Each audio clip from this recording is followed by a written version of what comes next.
Almost Comfortable. How Sand Met Savine. An Afterthought to Last Argument of Kings by Joe Abercrombie. Written and read by LenaLovesgoodStories.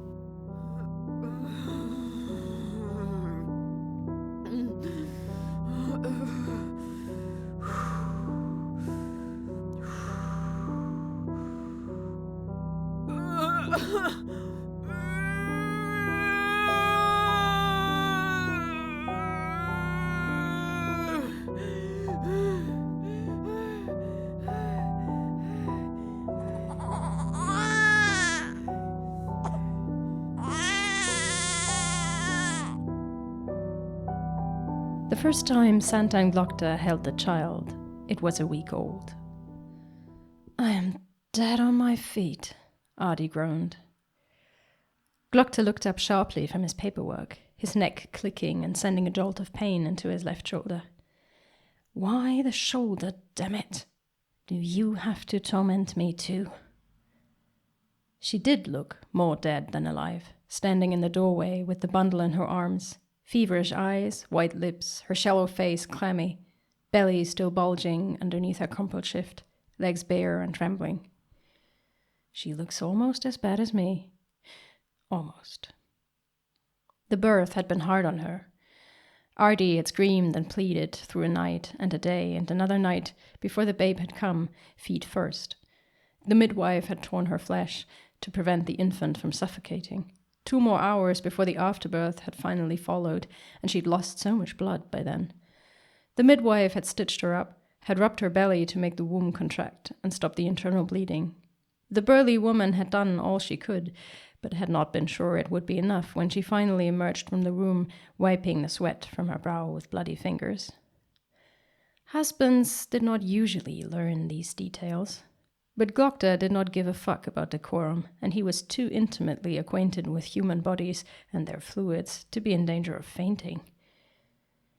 He registered the disapproval in the gray-haired woman's eyes when he asked his questions. Men had no business asking such questions, but who would dare refuse the arch-lector of the King's Inquisition? Ardee leaned a shoulder against the doorframe and sighed weakly, knees buckling. "I told you we should hire a wet nurse," Glokta said irritably. "And I told you that no one in England has one," his wife snarled. "I'm not letting my daughter hang on the tit of some Styrian witch." "She need not be Styrian if you—" "I said no." Glokta looked at her in silence. It was useless to tell Ardee and Glokta what to do, and yet she looked so weak. "I only need to sleep some, that's all," she said in a small voice. Glokta threw a speculative glance at the tiny pink face in the crook of her arm. It looked peaceful enough, but the moment Ardee would try to put it down, the face would screw up, open its toothless mouth, and wail. "You take her," Ardee said. "I sleep." A bucket full of icy water rushed down Glokta's guts. His eyelid twitched. "Me?" he said. "Yes, you. Who else? Barnam? But it must be our child, now and forever? Whose words were those?" Glokta clicked his neck painfully.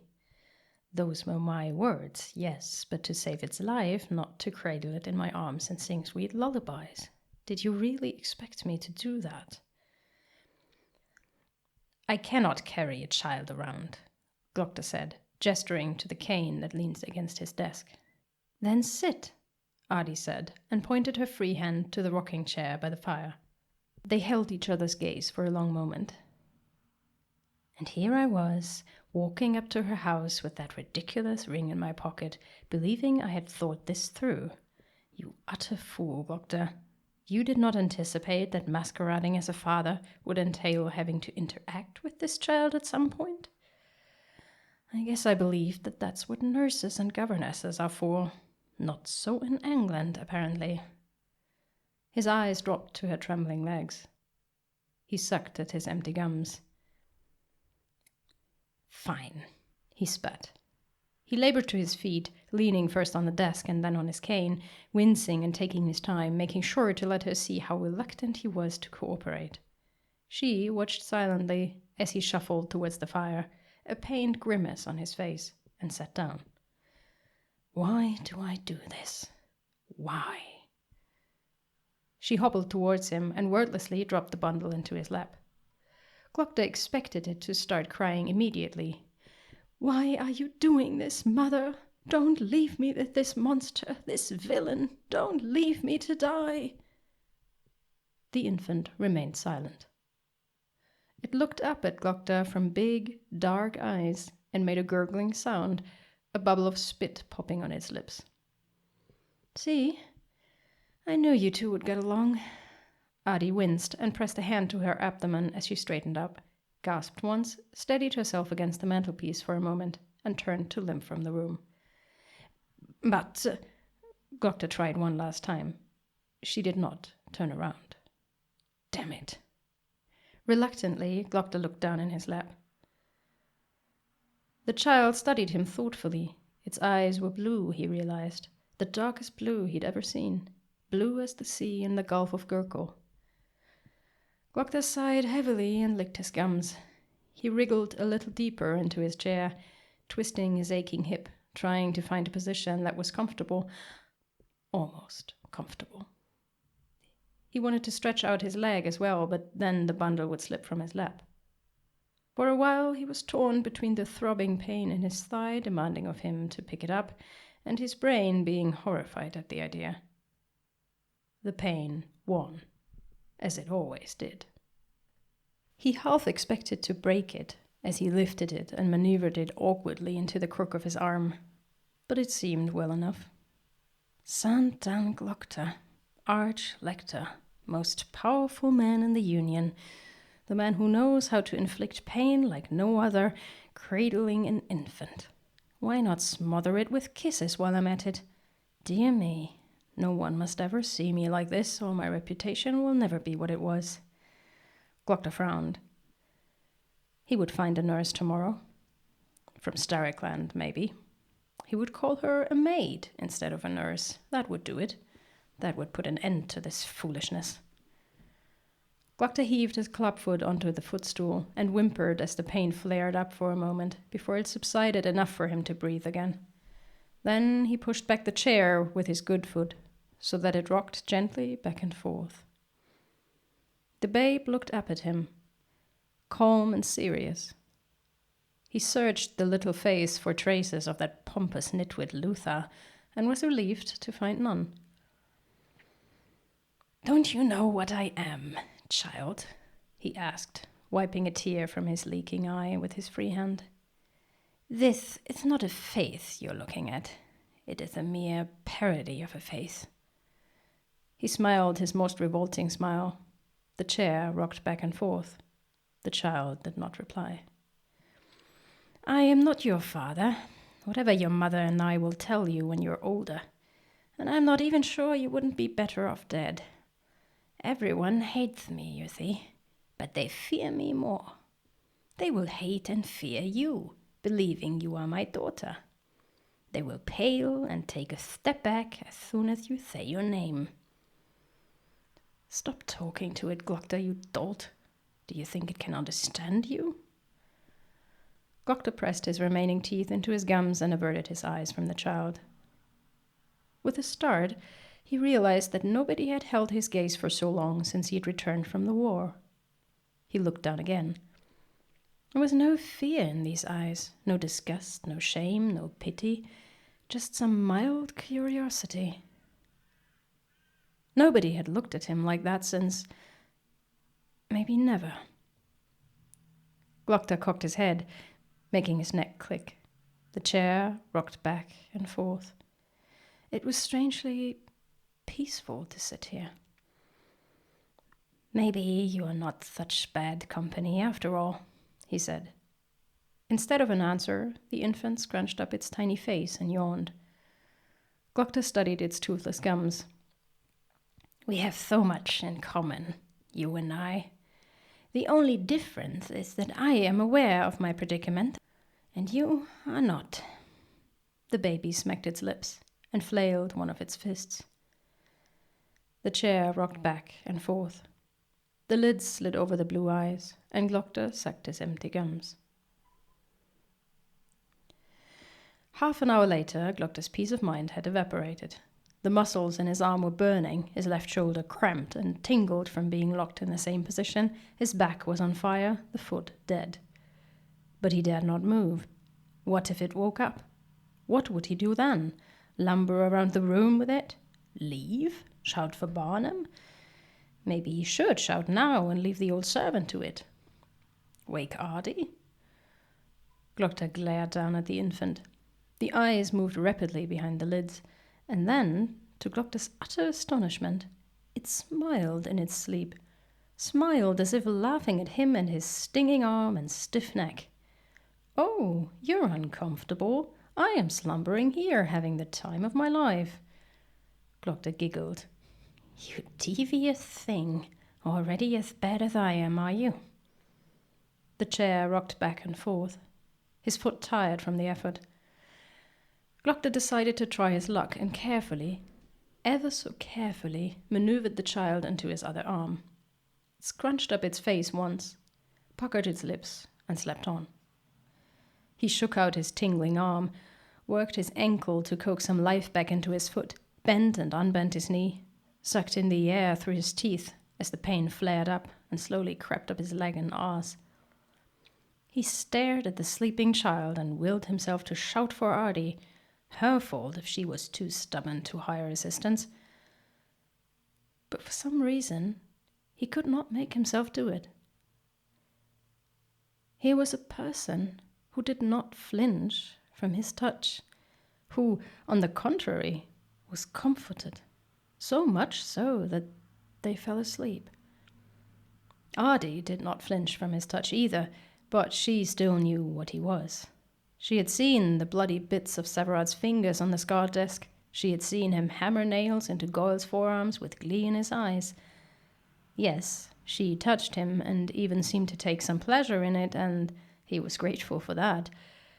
But he would never stop doubting her, never stop being on his guard. This was something else. Innocent, artless. The infant slept, snug between the crook of his arm and his chest, and was content. It felt the warmth of his body and the beating of his heart, and that was all it cared for.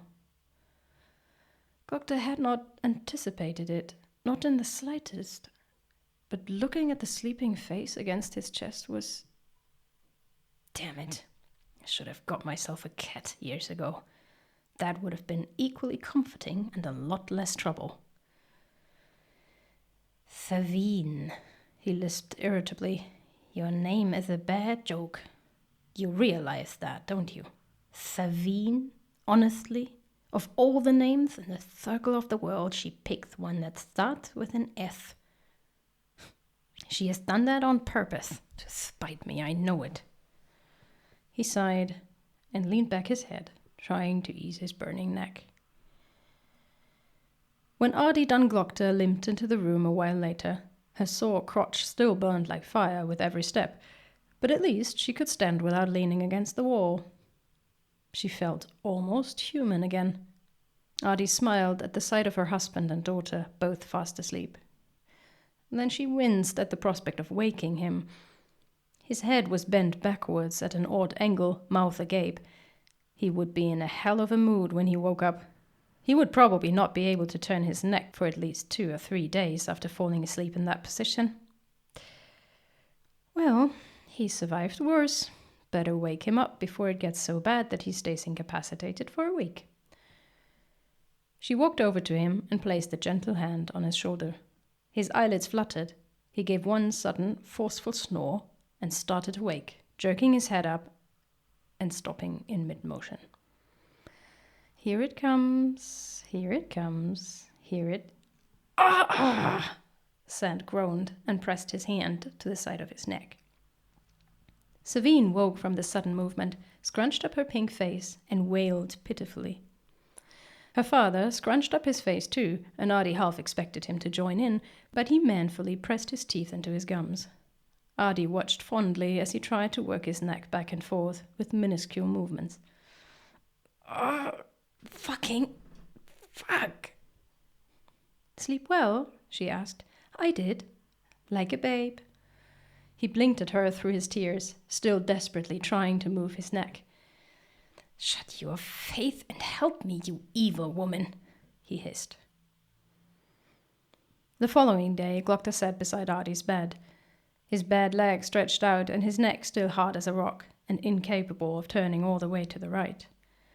Ah, how trivial my limping becomes as soon as I can no longer turn my head. How I will rejoice when I return to my old, semi-functional self in a few days. Glokta kneaded his shoulder, then the side of his neck, and then gave it up as a bad job. Ardee was propped up against a pile of cushions. The child, Savine, was sucking on her exposed breast, emitting indecent sounds of pleasure. Glokta watched its tiny face, buried deep in the pale flesh, and wondered how it could even breathe. There was a wet spot on Ardee's shift where the milk had leaked from her other breast into the linen. Glokta was visited by the sudden fantasy of pushing up the shift and applying his own mouth there to lap it up. He licked his remaining teeth and forced the image down, confident that it would not be appreciated. Ardee followed his gaze. Disgusting, isn't it? My body is leaking from every hole. Disgusting is not quite what I was thinking, but I can sympathize. Glokta chuckled darkly. Welcome to my life, he said, and carefully wiped a tear from his left cheek. She chuckled too, snorted, and then even started to cackle with mad laughter, suddenly cut short by a gasp and a wince of pain. Shit, that hurts, she whined, pressing a hand between her legs. Glokta raised his eyebrows. It wasn't that funny, you see, he said. Oh, I know, she said with a sigh. I feel so strange. Everything seems funny and scary and sad and so exhausting. She closed her eyes and Glokta studied the dark circles under her lids. I look almost as radiant as you these days, don't I? What a pair we make, she murmured. You look beautiful. She opened one eye and gave him a sour look. I mean it, he said, feeling his throat go oddly dry. Compliments, exactly my area of expertise. Glokta reached out, hesitated, felt his heart pound in his ears, took her free hand and laced their fingers. You look beautiful, he repeated, accentuating each word. She closed her eyes again and hummed disapprovingly, but a small smile played on her lips. Ah well, the old magic still works. He moved his ankle, tried to click his neck, and froze. Not a good idea, you fool. Careful now. Can I still move it back? Glokta grimaced and carefully, ever so carefully, returned his head to its previous position. One has to love the small things in life, like being able to click one's neck. Glokta sighed and watched his wife. At least I am in good company these days. Makes the pain almost bearable to endure it together. She was frowning at the infant suckling at her breast. Shit, that hurts too. How do people put up with it, I wonder? Glokta sucked at his empty gums. Look on the bright side, dear. You only have to go through this ordeal once, thanks to the Gurkish. She looked up at him with compassion in her eyes. Sand. He averted his eyes and cleared his throat. I can only take so much pity, woman, even from you. You might want to drop the occasional hint of my virility, though, just to keep up the pretense. Ardee snorted. Oh, I do. What do you take me for, an amateur? Just 3 weeks ago I was telling the Countess Chalet about that clever tongue of yours. Glokta felt his ears burn and his eye twitch. What am I, a 13-year-old boy? Ardee frowned in mock contemplation and looked up at the ceiling. She did not seem too keen to hear the story, though. I wonder why. Glokta grinned, revealing his empty gums. I really could not say. They held each other's gaze for a long moment, and Glokta's breath caught in his throat at the mirth in her black eyes. Is that what marital bliss feels like? Can it really? She let her heavy lids drop again. How was your day? Let me see. We had 3 Gurkish spies and a couple of minor criminals. Superior Pike petitioned me for more funds. Again. A penal colony in northern England was attacked and burned to the ground. Then I endured almost 2 hours in the company of Lord Hoff. And there is a letter from one megalomaniac magus waiting for me on my desk. And all that with barely any sleep. In total, better than yours, I reckon. Rather successful, he said. I found us a good maid. She'll be moving into her quarters tomorrow. She peeled one eye open and looked at him sharply. A maid? He raised his eyebrows in feigned confusion. Yes, why not? You used to have a maid even before you became the Archlector's wife. Do you want to do all the washing yourself? Barnam won't be able to keep up with it. You know how old he is. Ardee pursed her lips. She will not be feeding Savine, she clipped. Glokta bowed his head painfully. Of course not, he said in exactly the same tone he would have used with Salt when he was still Archlector. Not anymore, of course. Not anymore. Ardee sighed deeply. All right, you have a point, I guess. Glokta looked down at the infant. It had fallen asleep, the wet, swollen nipple slipping from its parted lips. He felt a pleasant twinge in his mangled crotch and averted his eyes. You cannot seriously find that arousing, you mad cripple. Get a grip. Can you burp her? His wife asked. Glokta wrinkled his nose. Blood and excrement? Gladly. Curdled milk? I think not. Ardee rolled her eyes and picked up the child to prop it against her shoulder, where her shift was already stained with dried spit-up. You're such a little girl sometimes. They sat in silence for a bit while Ardee patted the tiny back. Half an inch more, and we all would be washing ourselves together in the mornings, she said suddenly. One happy family. It took a moment for the meaning of her words to sink in. He frowned. That can happen? Apparently. Glokta hummed. Nature. The most skillful torturer of all. I bow in humble respect. I am not alone in this nightmare.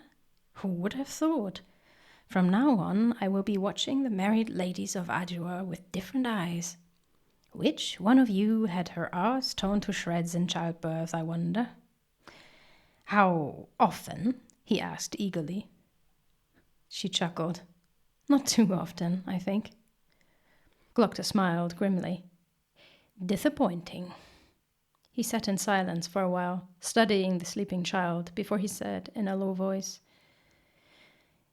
Jokes aside, I'm glad that you are spared this experience. He felt her eyes on him, but he did not look at her when he said, When they cut me, after they'd cut me, it compares to nothing I ever experienced. He'd never spoken about it, other than to frighten his prisoners. You try to starve yourself so that you don't have to. But hunger is the most vicious fiend in the circle of the world, so eventually you eat. And then it comes out of you again. And then the wound festers. And then it gets worse. For a while I fainted, each time. That's how bad it was. Her thumb rubbed a small circle on the back of his hand. I don't know how I survived it. Truly, I have no idea. But at some point the fever broke, and here I am. He took a deep breath and grinned, suddenly mortified. Anyways, all I'm saying is I'm glad. Sand, please. Don't say it. You did not deserve this. Glokta closed his eyes. I said, don't say it. But I do, and I will say it again. He extricated his hand from hers and pressed it to the side of his neck. Ardee said, I shit myself right before the birth. I am sorry to hear it, he replied without feeling. It wasn't pleasant. He nodded carefully. Really? She frowned at him thoughtfully. Maybe you should see a midwife sometime. Excuse me? Seriously, they might be able to do something for you. No one better at stitching up the torn flesh between the legs. Glokta shuddered at the thought of letting the burly woman with the grey hair fiddle with his scarred arsehole. Or what was left of it. Then he frowned, licking at his remaining teeth. Might she really be able to reinstate his control over his bowels? It seems almost worth the humiliation. A man in the desert. Glokta hummed. I wouldn't need to ship her off to a penal colony in England afterwards, of course. Some rumors might damage even my forbidding reputation. Imagine that. A life of wealth? With hearty Cantic soups, clean sheets in the mornings, and a pretty wife who pretends to enjoy my company. And lots of pain, nightmares, torture, and disfigurement, of course. But still, almost comfortable. What was her name again?